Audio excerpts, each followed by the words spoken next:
Hello my dear students, welcome to my channel Triyasha study centre. हाँ friends, তোমরা যারা এখন দ্বাদশ শ্রেণীতে পড়ছো 2025 উচ্চ মাধ্যমিক পরীক্ষা দেবে, আজকের তোমাদের জন্য ফের নিয়ে এসেছি তোমাদের যাদের সংস্কৃত বিষয়টি আছে অর্থাৎ সংস্কৃত বিষয়টি আছে, সংস্কৃত বিষয়ের বাসন্তিক ও স্বপ্নম তোমাদের যে নাট্যাংশ আছে এবং তোমাদের একটি কবিতা শ্রীমদ্ ভগবদ গীতা, এর থেকে তোমাদের এসএ কিউ দেওয়ার জন্য বাকি ছিল, সেই দুটি একত্রে আমি আজকের এসএ কিউ তোমাদের কাছে নিয়ে এসেছি। জানো যে তোমাদের শ্রীমদ্ ভগবদ গীতা এর থেকে পদ্যাংশ থেকে মোট 4টি প্রশ্ন থাকে, দুটি পদ্যাংশ মিলে এর থেকে দুটো, এবং তোমাদের যেটা শ্রী গঙ্গা স্তোত্রম এবং শ্রীমদ্ ভগবদ গীতা এই দুটো মিলে 4টি প্রশ্ন থাকে, 3টি প্রশ্নের উত্তর করতে হয়। তোমাদের শ্রীমদ্ ভগবদ গীতা থেকে 2টি প্রশ্ন থাকে, তার মধ্যে থেকে অবশ্যই করে তো একটি তোমাদের করতেই হয়। এবার তোমাদের নাট্যাংশ তোমাদের পুরোপুরি 4টে প্রশ্ন এই বাসন্তিক ও শবনম থেকে থাকে, এর থেকে 3টি প্রশ্নের উত্তর করতে হবে। তাহলে তোমাদের পদ্যাংশ থেকে তোমাদের নাট্যাংশটাই ভেরি ভেরি ইম্পর্টেন্ট তোমাদের কাছে, কারণ এখান থেকে তোমাদের এসএ কিউতে 3 নাম্বার 4টি প্রশ্ন থাকবে। এই 4টি প্রশ্নের মধ্যে থেকে একটি প্রশ্ন ছাড়া তোমাদের 3টি প্রশ্নের উত্তর তোমাদের করতে হবে। অতএব এটি খুবই ইম্পর্টেন্ট। এই প্রশ্ন কটি নিয়ে আসছি, এই প্রশ্ন কটি আশা করি তোমরা এর থেকে তোমরা 3টি প্রশ্ন কমন পেয়ে যাবে। 22-23টা প্রশ্ন তোমাদের কাছে রেখেছি, এর থেকে 3টি প্রশ্ন তোমরা কমন পেয়ে যাবে। বন্ধুরা, আশা করি তোমরা এই যে পদ্যটি, এই নাট্যাংশটি তোমরা রিডিং পড়ে নিয়েছো এবং সারমর্মটা তোমরা কিছুটা অন্তত জানো। যাই হোক, আমি তোমাদের শুধু ইম্পর্টেন্ট সাজেশনটাই তোমাদের দিয়ে থাকি। তবে এবছর থেকে পরীক্ষার পর থেকে আমি প্রত্যেকটা গদ্যাংশ নিয়ে আমি আলোচনা করব এবং খুব তাড়াতাড়ি তোমাদের কাছে লাইভে আসছি। নভেম্বর শেষ হতে চললো, ডিসেম্বরের প্রথম থেকে লাইভে আসবো এক একটি বিষয়ের উপর, এক একটি সাবজেক্টের উপর। তোমরা অবশ্যই সেখানে জয়েন করবে এবং বিভিন্ন প্রশ্ন উত্তর নিয়ে আলোচনা হবে।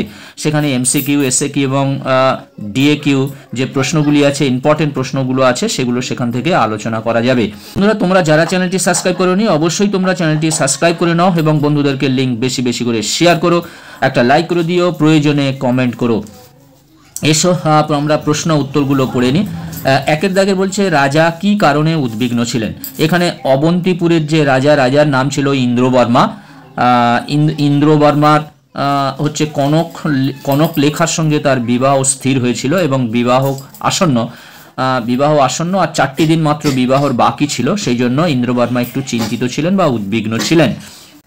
বৃদ্ধ রাজা ইন্দু শর্মা, তার মেয়ের নাম ছিল কৌমুদী।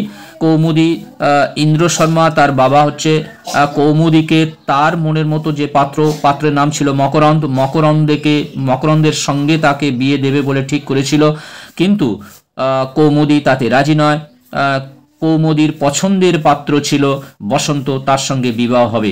এই নিয়ে তারা ইন্দ্রবর্মার কাছে বিচার চাইতে গেছিল অবন্তী রাজ্যে, এবং অবন্তী রাজ্যের রাজা ইন্দ্রবর্মা এই আদেশ দিয়েছিল যে তাকে হয় মৃত্যুদণ্ড নিতে হবে কিংবা সে চিরদিন তাকে অবিবাহিত অবস্থায় কাটাতে হবে। যাই হোক, এই গল্পটি আশা করি তোমরা ভালো করে পড়ে নিয়েছো। এসো আমরা প্রশ্ন উত্তরগুলো পড়ি। রাজা কি কারণে উদ্বিগ্ন ছিলেন? অবন্তীরাজ ইন্দ্রবর্মা আগামী অমাবস্যায় কনক লেখার সঙ্গে নিজ পরিণয় বিষয়ে উদ্বিগ্ন ছিলেন।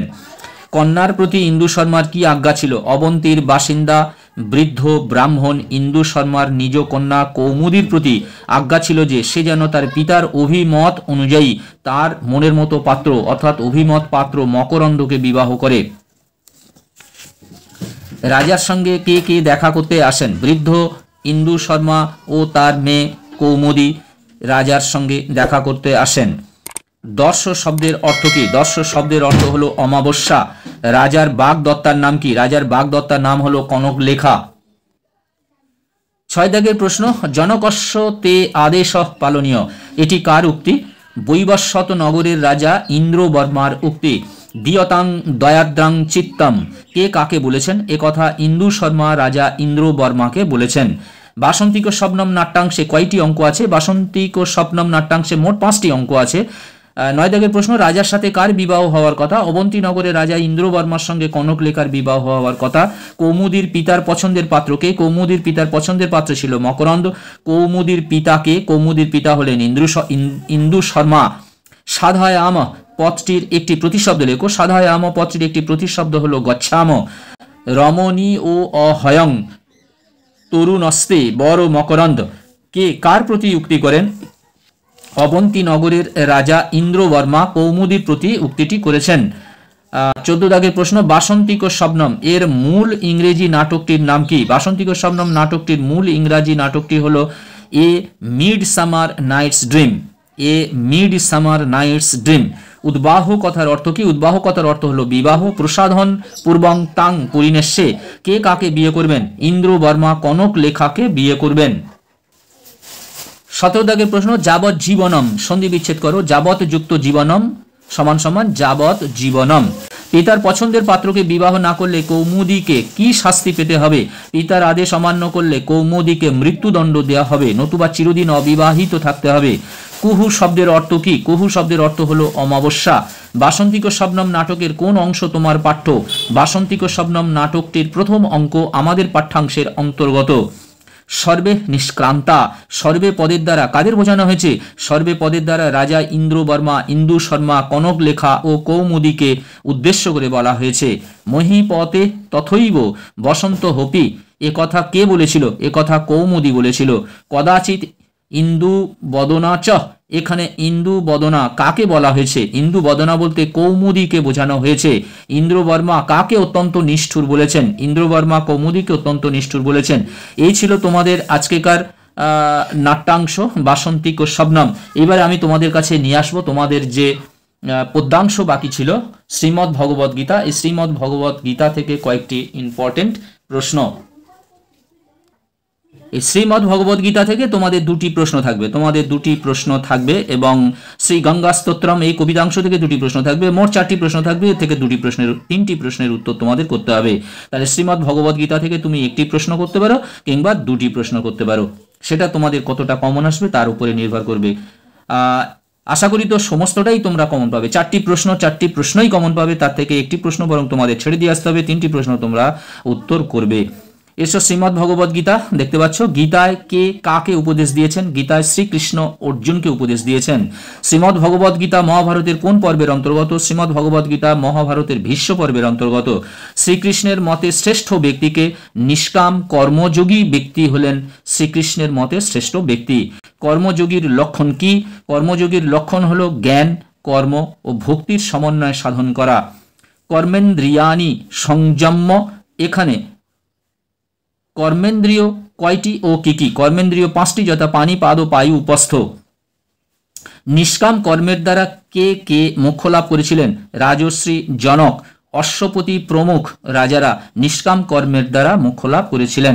স্বধর্ম কি? যার যা কর্তব্য কর্ম তাই হলো তার স্বধর্ম। জাতুপত্রীর অর্থ কি? জাতুপত্রীর অর্থ হলো কখনো বা কদাচিৎ। নিয়তং কুরু কর্ম তম, নিয়ত কর্ম কি? নিয়ত কর্ম হলো শাস্ত্র বিহিত কর্ম বা স্বধর্ম। গীতায় কটি শ্লোকের উল্লেখ আছে? গীতায় 700-এর অধিক শ্লোক আছে। পুরুষ কথার অর্থ কি? পুরুষ কথার অর্থ হলো মানুষ। শ্রেষ্ঠ তত্ত্ব দেবেতর শব্দটির সন্ধি বিচ্ছেদ করো। শ্রেষ্ঠ যুক্ত তত্ত্বৎ যুক্ত এব যুক্ত ইতর। 13 দাগের প্রশ্ন, শ্রীমদ্ ভগবদ গীতার 3য় অধ্যায়ের নাম কি? শ্রীমদ্ ভগবদ গীতার 3য় অধ্যায়ের নাম হলো কর্মযোগ। ইন্দ্রিয় সংযমের উপায় কি? শ্রীমদ্ ভগবদ গীতার মতে মনের দ্বারা ইন্দ্রিয়কে সংযত করা যায়। শ্রীকৃষ্ণ অর্জুনকে কিভাবে কর্ম করতে বলেছিলেন? শ্রীকৃষ্ণ অর্জুনকে কামনা, মমতা ও সন্তাপকে পরিত্যাগ করে যুদ্ধ রূপ কর্মে প্রবৃত্ত হতে বলেছিলেন। বন্ধুরা, শ্রীমদ্ ভগবদ গীতা এটি তোমাদের শর্টস চ্যানেলে দেওয়া আছে। কয়েকটি প্রশ্ন তোমাদের দেওয়া আছে, তোমরা অবশ্যই সেটি দেখে নিও। কিংবা আজকের এই লং ভিডিও তোমাদের যাচ্ছে শ্রীমদ্ ভগবদ গীতা এবং বাসন্তিক শবনম, একই সঙ্গে তোমরা লং ভিডিও দেখে নিতে পারো। তোমরা যারা এখনো হোয়াটসঅ্যাপ নাম্বার নাওনি, তোমরা অবশ্যই হোয়াটসঅ্যাপ নাম্বারটা নিয়ে রাখো। আমি আজকেকার ভিডিওতে তোমাদের হোয়াটসঅ্যাপ নাম্বার দিয়ে দেবো তোমাদের পিডিএফ এর জন্য। তোমরা যারা পিডিএফ পেতে চাও অবশ্যই তোমরা হোয়াটসঅ্যাপ নাম্বারে যোগাযোগ করতে পারো এবং প্রয়োজনে রবিবার ফোনও করতে পারো। বন্ধুরা, আমি খুব তাড়াতাড়ি তোমাদের কাছে আসছি, লাইভে আসছি। এক একটি বিষয়ে তোমাদের যে কোনো সাবজেক্টের প্রশ্ন, ইম্পর্টেন্ট প্রশ্ন উত্তরগুলো নিয়ে আলোচনা চলবে খুবই তাড়াতাড়ি, অর্থাৎ ডিসেম্বর মাসের প্রথম থেকে, এবং যত সম্ভব আমি সপ্তাহে 2 দিন তোমাদের ডেট বলে দেবো।